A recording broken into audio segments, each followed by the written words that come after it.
Hey guys, how you doing? This is JP Saricolia, and welcome again to another episode of Age of Heroes, my podcast. Today I want to talk about one of the biggest news that we receive actually this week on Monday, and I think everyone has been talking about it, and that's just Wonder Woman's 1984 delay until 2020. It was pushed back 7 months. It was initially scheduled for a release on November 1st from 2019, next year, of course, which is still a long way from here. So it was pushed back all the way to June 5th, 2020, which in part is not bad. Actually, June 4th is my wife's and my mother's birthday. So you know what I'm going to be doing that weekend. But it was really new. It was really surprising that they push it 7 months, which is definitely a long time in today's market, film market. The news were actually the announcement was made by Gal Gadot on her Twitter account, and it reads like this: super excited to announce that thanks to the changing landscape, we are able to put Wonder Woman back to its rightful home, June 5th, 2020. Be there or be square. As you know, the first movie earned over $800 million worldwide, which is a huge number. It did 400 only in North America, which is definitely a huge accomplishment here in this part of the world. It is the highest grossing film with a female director, and the 25th highest grossing movie of all time in North America, which is definitely huge. So the movie was really a success. It is definitely my favorite film of the DCEU. Really, I'm a fan. I love Gal Gadot. I love the entire film.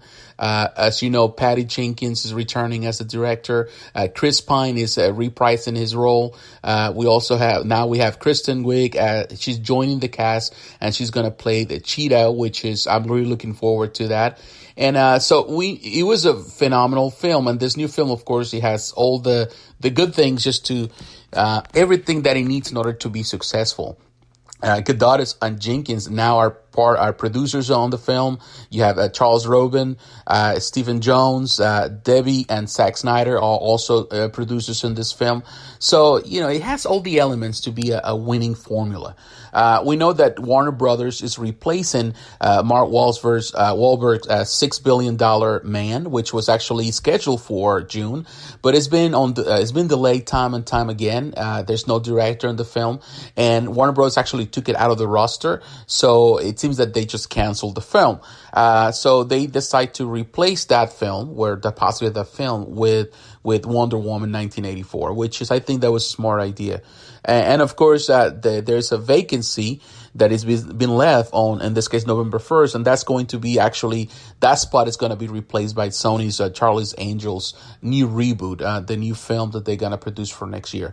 So, it's not like you're missing a lot. There's one thing replaces the other.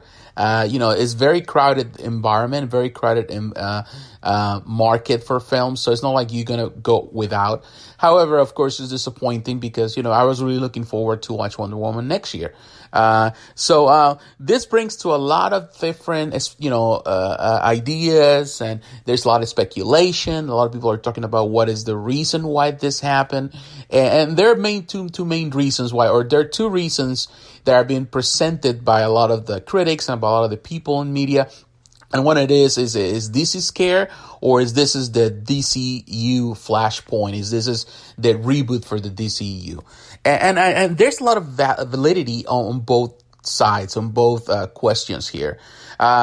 Is DC scare, Warner Brothers scare of if this is going to do well? As you know, first of all, the speculation starts saying that Warner Brothers is pushing Wonder Woman because they want to avoid direct competition with Star Wars Episode 9 that is scheduled for November of next year as well. So they decide kind of to pull the plug a little bit, just push it back so that way it is not competing with this, this big monster, which is Star Wars. Star Wars always going to make money regardless of the reception. that, previous films had. Still, I think they're putting, in this case, Disney and Lucasfilm are putting all the eggs on the same basket. So it's going to be a huge film. So they decide to avoid direct confrontation with it. And I think that's a smart idea. I wouldn't say that Warner Brothers is scared. I think they're just planning things more carefully because they have, bad experiences. We had bad experiences with Justice League, so they don't want to repeat the same thing. And the second one is that Warner Brothers is ready to rework the whole universe. And that means that they're going to do reshoots for Wonder Woman, which already has been talked about. A lot of people are talking about it. There's internal talks. They're going to reshoot this because they're making these a reboot. They're going to make this a reboot for the entire universe, the entire DCEU universe. So is this the Flashpoint? Even people were saying using the word Flashpoint. Doesn't mean that this is going to be the Flashpoint. We know that they also push a film for Flash for 2021. There's a lot of speculation in regards to what they're trying to accomplish. Of course, bringing Pine into the film again to reprise its role. They saying that it's going to play out on part of that. Of course, they are pushing some stuff back. We know that the Suicide Squad 2 is also being pushed back and being rewritten.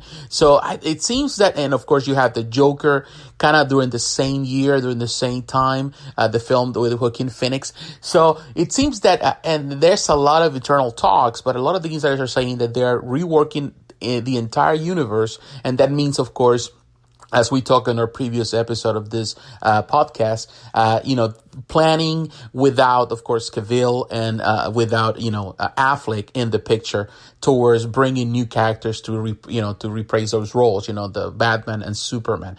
So there's a lot to really think about. There's a lot to talk about in regards to this. Of course, there's going to be a lot of speculation until that time. We're going to see a lot of talks about it. It is very clear that Warner Brothers is trying to kind of clean the slate. It seems the way they're doing things here, give it a little more time to rework things. And they're going to use probably Wonder Woman as the spearhead in order to move forward and to what they're trying to accomplish next for this universe. So I think it's the smartest thing to do because right now, Marvel is a behemoth. Marvel is such a monster that it's hard for them, right now to really compete directly. So they're going to have to find the ways to do it. So we're looking forward to Aquaman that is coming at the end of this year. Of course, we're going to have Shazam next year. Of course, now that they push back Wonder Woman, we'll see what will be next. With Suicide Squad, Flash, and what else they trying to do. Of course, we have the Joker next year, so we'll see. There's a lot of unanswered questions, but it seems day by day, it seems that the reality of what DC is trying to do with Warner Bros. Is trying to do is very clear. Or is getting clearer. At least day by day, we can see a clearer picture of what they're trying to accomplish or what they're envisioning towards the future of their franchise. So once again, thanks for listening to my podcast. And if you're following me on YouTube, thanks for watching the video. Please like, comment, and subscribe. Share this video or share this podcast with your friends. And don't forget to follow me on the different social media platforms. So once again, thank you and God bless you, my friends. Talk to you again. Bye-bye.